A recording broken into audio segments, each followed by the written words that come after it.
Baik, Assalamualaikum warahmatullahi wabarakatuh, Bapak Ibu Guru yang terhormat. Kembali lagi di channel Guru Abad 21, media informasi dan edukasi, channelnya para guru Indonesia. Bapak Ibu Guru, di video kali ini kami akan menyampaikan nih 3 berita gembira untuk para guru honorer di seluruh Indonesia. Ya, 3 berita gembira untuk seluruh rekan-rekan honorer dimanapun berada, guru honorer ya terkhusus. Ini akan disampaikan langsung oleh Pak Menteri Pendidikan, Pak Nadiem, dan Ibu Menteri Keuangan, Ibu Sri Mulyani. Kami akan putarkan video penyampaian langsung dari kedua tokoh hebat ini, lalu kami akan coba uraikan supaya lebih jelas penyampaian tersebut seperti itu. Baik, silahkan Bapak Ibu menyimak 3 kabar gembira berikut ini.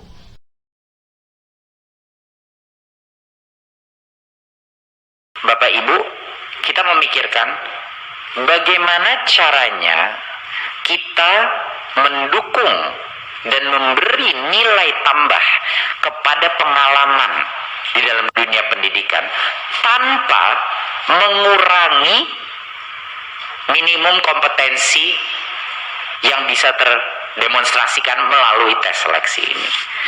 Jadinya, kami mengambil posisi di Kemendikbud bahwa pengalaman adalah suatu proksi daripada mutu. Karena kalau bahasa Inggrisnya itu tacit knowledge atau pengalaman. Hal-hal yang tidak bisa diukur oleh tes itu harus juga dinilai. Seperti pengalaman berguru dan lain-lain. Nah, jadinya setelah juga dengan Pan RB dan melakukan berbagai macam negosiasi. Jadi kita menentukan adalah kita akan memberikan bonus point untuk passing grade. Jadi apapun passing grade-nya, peserta dengan umur 40 ke atas, ya, 40 tahun ke atas, dan berstatus aktif selama 3 tahun terakhir mendapat bonus nilai kompetensi teknis sebanyak 75 poin. Jadi total poinnya itu nanti 500 poin. Jadi esensialnya dia mendapat 15% bonus.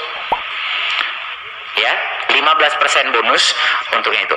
Dan bukan hanya untuk yang di umur 40, peserta-peserta penyandang disabilitas juga mendapat nilai bonus sebanyak 10%. dari maksimal bonus. Jadinya ini adalah kebijakan afirmatif tanpa mengorbankan minimum kompetensi yang dibutuhkan untuk para siswa. Nah, Bapak Ibu, setelah kita menyimak penjelasan dari Menteri Pendidikan tadi, kita bisa menyimpulkan beberapa hal supaya lebih mudah memahami. Kami review. Jadi untuk honorer usia 40 tahun ke atas, 40 tahun ke atas ya. Kemudian aktif mengajar selama 3 tahun terakhir itu mendapat bonus nilai di kompetensi teknis sebanyak 75 poin.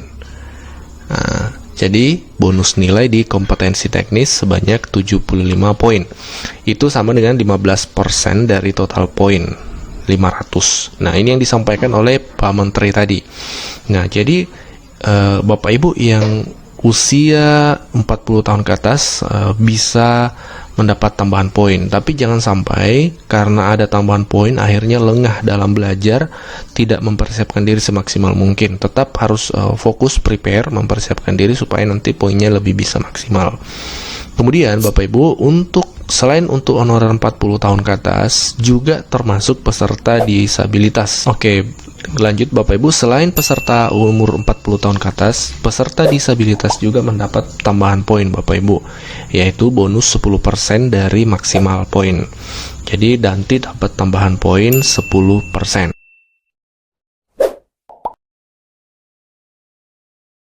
Para guru honorer yang sudah diterima dan menjadi guru P3K, maka mereka akan mendapatkan gaji sebagai ASN dan tunjangan kinerja dan sejenisnya untuk guru, termasuk yang dalam hal ini sebesar 4.060.490 bagi guru yang menikah dan memiliki 2 anak dari sisi total tunjangan kinerjanya.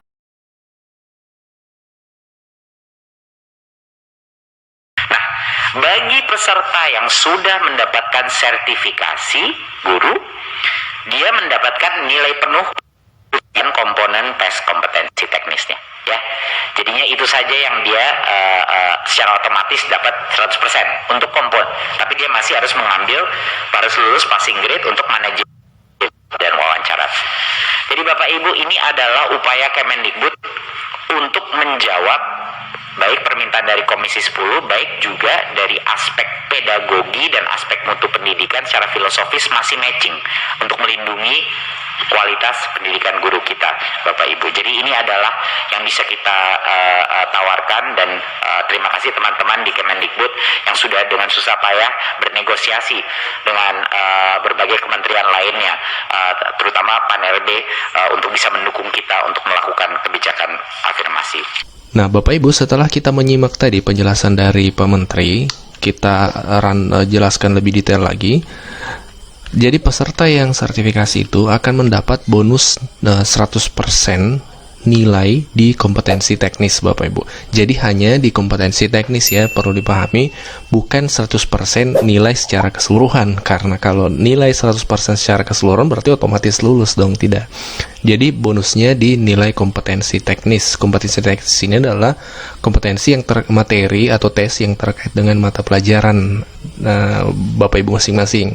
Jadi karena sudah memiliki sertifikat pendidik, dianggap sudah menguasai dan otomatis langsung nilainya 100. Kebijakan ini kurang lebih sama dengan kebijakan CPNS ya. Kalau di CPNS itu nilai SKB, seleksi kompetensi bidang bagi guru yang sudah sertifikasi, itu kan otomatis 100%. Nah, sama dengan P3K ini Bapak Ibu, otomatis 100% di kompetensi teknisnya. Tapi dengan catatan harus tetap lulus di passing grade kompetensi lainnya, termasuk di kompetensi bakat skolastik ya, penalaran, kemudian wawancara. Nah, harus lulus di situ juga Bapak Ibu. Nah, ini adalah salah satu kabar gembira dan peluang yang besar untuk teman-teman sertifikasi. Nah, demikianlah info yang kami share, ringkas tapi insya Allah akan sangat bermanfaat dan menjadi suntikan semangat untuk Bapak Ibu guru. Silahkan tekan subscribe di channel ini supaya nanti tidak ketinggalan info terbaru yang insya Allah kami pastikan akan valid dan sumbernya jelas Bapak Ibu. Oke, terima kasih sudah mampir di channel ini, semoga bermanfaat infonya. Wabillahi taufiq wal hidayah. Wassalamualaikum warahmatullahi wabarakatuh. Satu hal lagi, poin yang penting di atas ini, ujian seleksi pertama, yaitu ingat tadi saya bilang yang pertama kan ada 3 tes tahun ini. Di bulan Agustus adalah tes yang pertama, ya. Untuk yang pertama itu hanya untuk guru honorer di dalam sekolah negeri masing-masing. Jangan lupa ya, tes seleksi P3K ini adalah untuk memposisikan guru di dalam sekolah negeri. Jadinya kenapa kita membilang guru honorer yang sedang kerja di sekolah negeri duluan? Karena mereka sudah lokasinya di situ. Jadi mereka diberikan ronde pertama di bulan Agustus, lalu sisanya boleh bergabung di 2 ronde berikutnya.